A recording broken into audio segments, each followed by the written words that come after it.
Hi there. Today I'm going to show you how to paste your text in Google Sheets.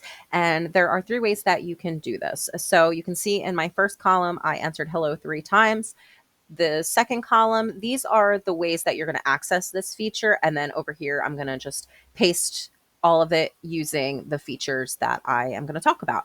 And so you have a visual as well. So our first option is we're going to click in the cell that we want the text to be pasted in. So you can see that there's a blue line around it. I'm going to right click and I'm going to go down to the third option where there's a clipboard. And that is going to paste the text. That is the first way.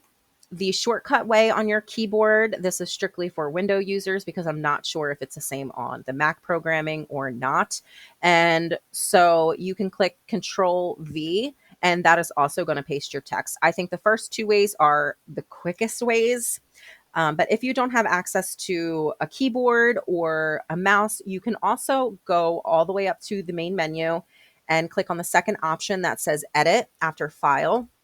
And you can go down to the fifth option where it's the little clipboard and you can click Paste. And those are the 3 ways that you can paste your text in Google Sheets. If you found this to be helpful, please check out my other videos. You might find those to be helpful as well. Thank you. Bye.